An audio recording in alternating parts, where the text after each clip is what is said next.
Welcome. In front of me is a Motorola Edge 20 Pro, and today I'll go over unboxing along with a quick overview of this phone. So let's get started by popping it open and grab my little knife right here. So we do have a seal right at the bottom.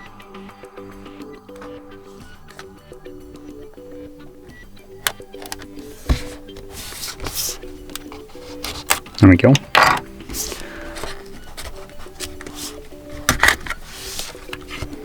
Now in here we actually have two boxes, if you can see, so kind of curious what's in here. I actually have no idea. So there's one ready for cable, and I believe this will be the phone. Again, this is also sealed, and so is this. So I'm gonna cut both of them. There's one, and there is two. Okay. So I'm going to put that to the side for now, and I'm going to begin with the phone. So let's just pop it open. So nothing at the top of the box. Then in here we got a phone with case already on it. There we go. So you can see there's already case applied to it. There it is. I'm going to keep it on for now. And I'm also going to hold a key just to turn it on. There we go. Then under here we get some paperwork, so I'm not gonna go into this, and we get actually a charger. So I was actually fairly convinced that there won't be a charger, but there we go, there is one. And it actually looks like it's a fairly decent one. Let's see. There we go. So this is a, where is it? This is a max 30 watt charger, so meaning it can get the actual focus on it. Hopefully you can see it. It's somewhere right here. Yeah, I don't think you can, but anyway, yeah, it's a 30 watt charger, so that's nice. And also it's a type C cable, so it takes type C from both ends, and you get a cable for that, obviously. And lastly we get a SIM ejector, and that's all we get in the box, at least this one. I'm also gonna peel that off. There we go.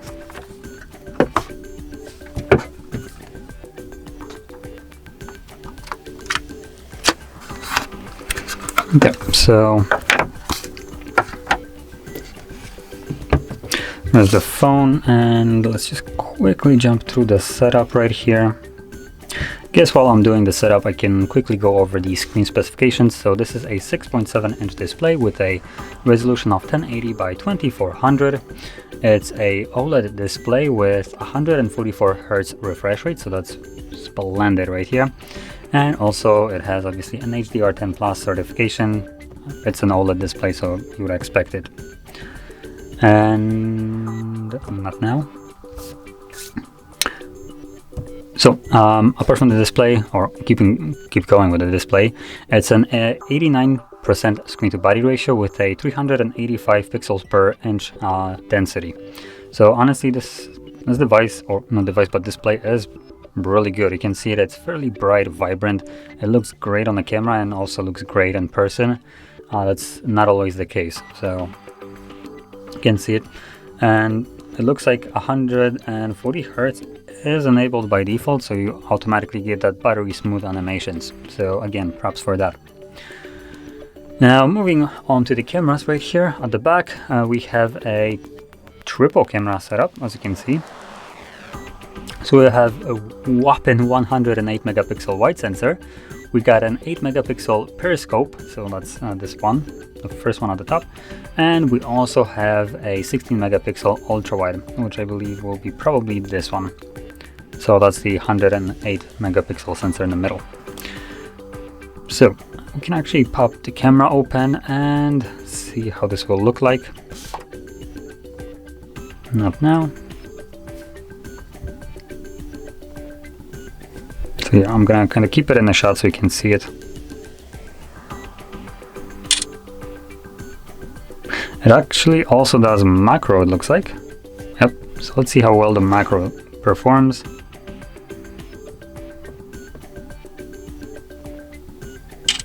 There we go. And lastly, let's see. This is a normal, so this will be the 5x zoom. And this is a little bit too close.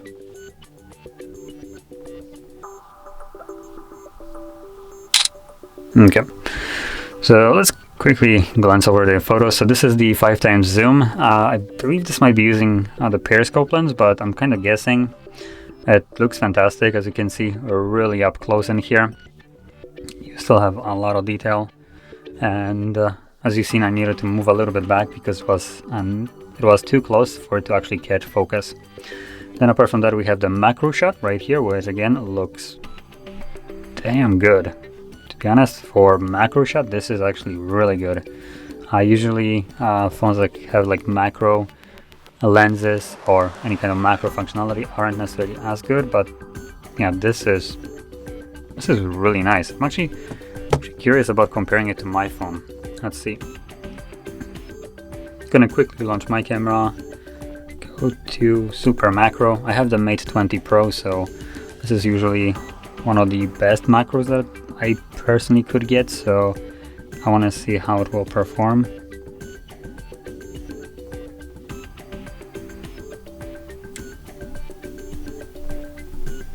There we go.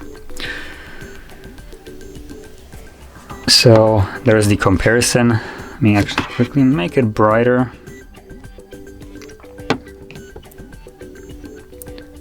So they're, I would say, comparable. Although let's be honest, Mate 20 Pro still does it better.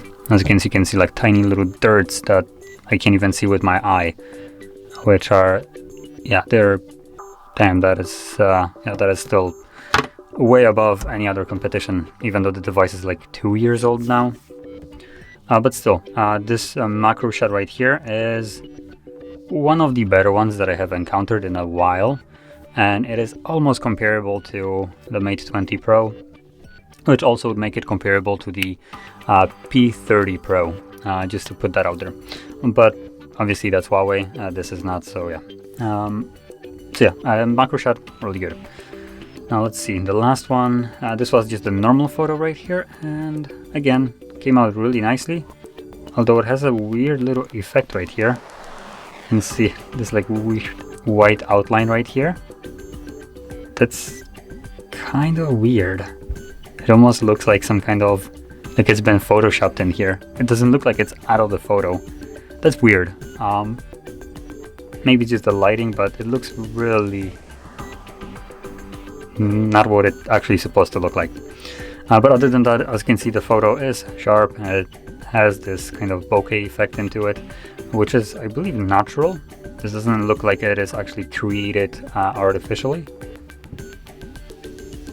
So you can see that what was the main focus right here, this leaf specifically, is fully in focus.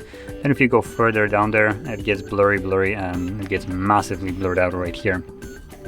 So yeah, I did a fairly good job.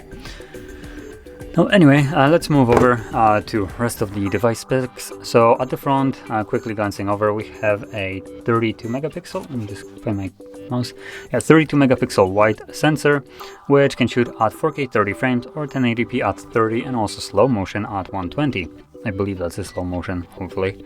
And with the back one, using just normal sensors at the back, you can shoot at 8K 24 frames, 4K 30, 60, and obviously if you drop it to 1080p, you get everything plus 240 slow motion and 960 slow motion.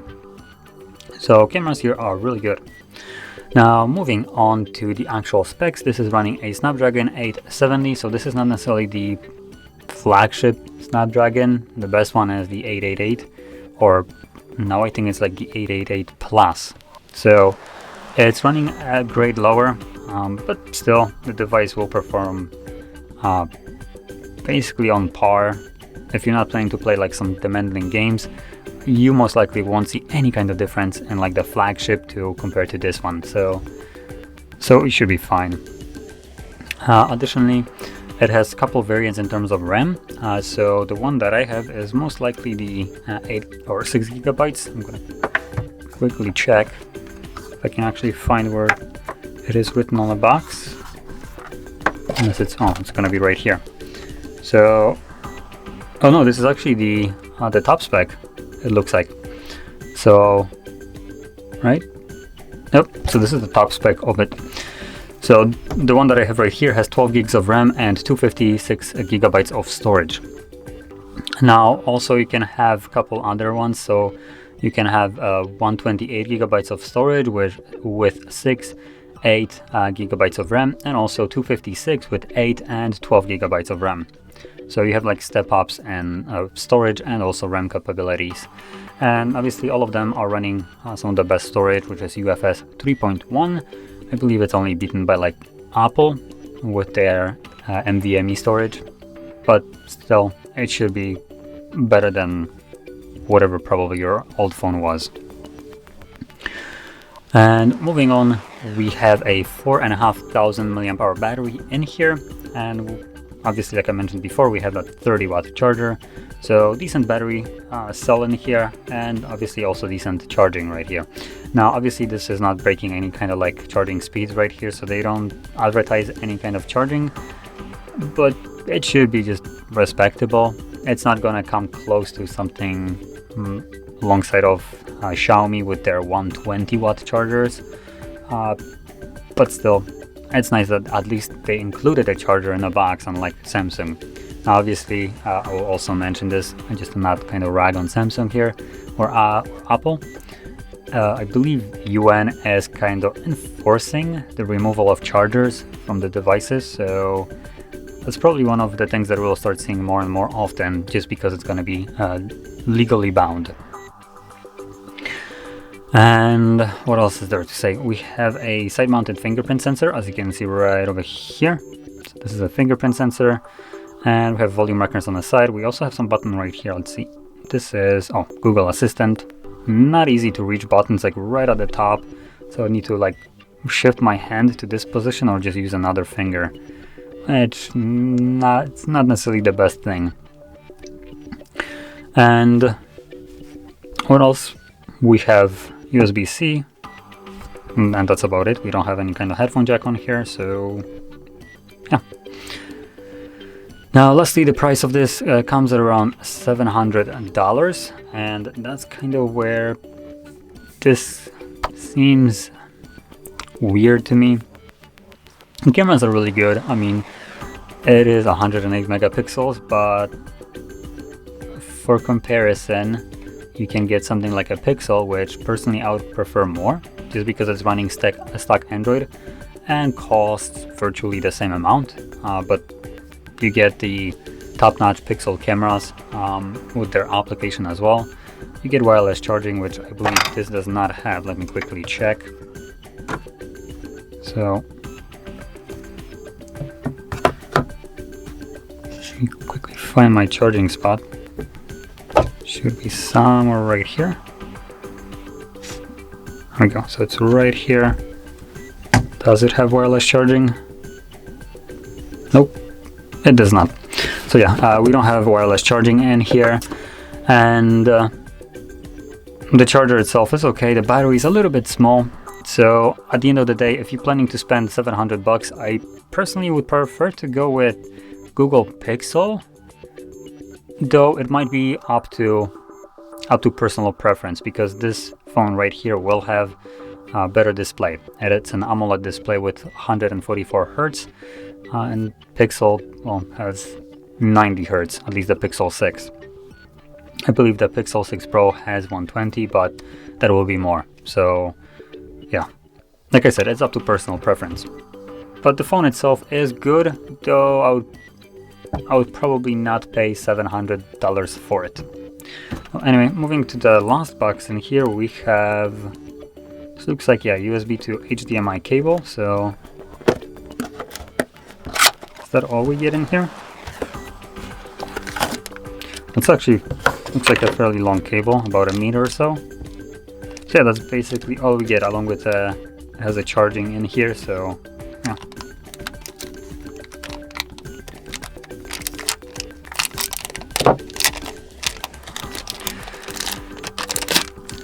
Now, assuming we are getting this with the box. It means that it most likely have some kind of built-in computer mode into it. So I'm gonna quickly see just how it looks like, and I won't be able to show it because the monitor, I can't really get it into the screen, but I do have basically something almost the same as this. So I have one like this, a little bit shorter unfortunately, but it also has a little bit more capability, so Type-C, HDMI, USBs, and so on. So I'm gonna plug it in and connect the phone and see what kind of desktop mode we're dealing with here.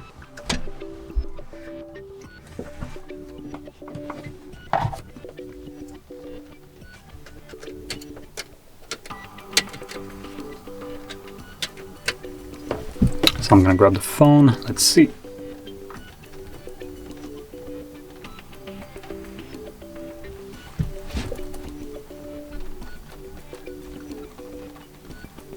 Oh, okay, so it did turn on. Welcome to... I'm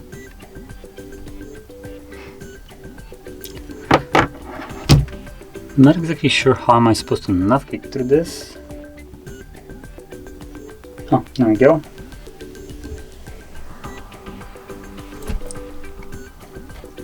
So, just as a... let me quickly try to somehow show it to you what I'm seeing.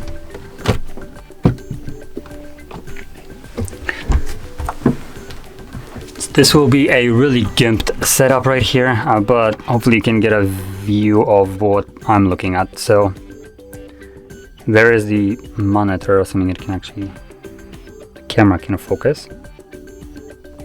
Oh, there we go. So you do have a mouse that you can use with your phone.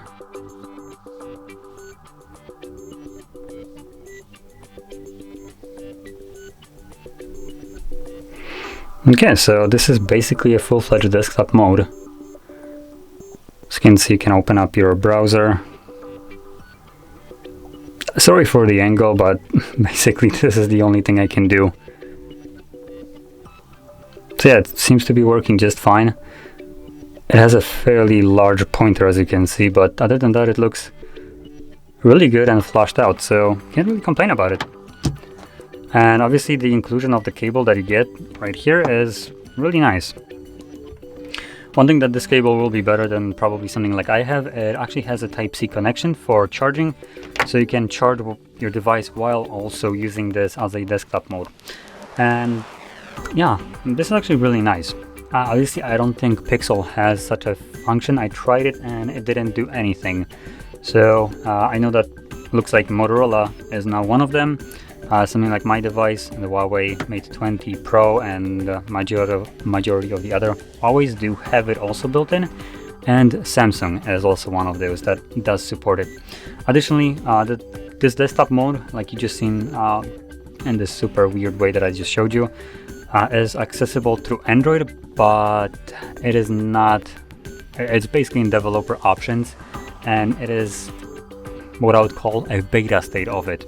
So manufacturers do need to somehow use it themselves for it to actually be utilized correctly. Otherwise, you're kind of getting a fairly barren look of a desktop that doesn't really resemble a desktop, but it can be displayed in quotation mark desktop way.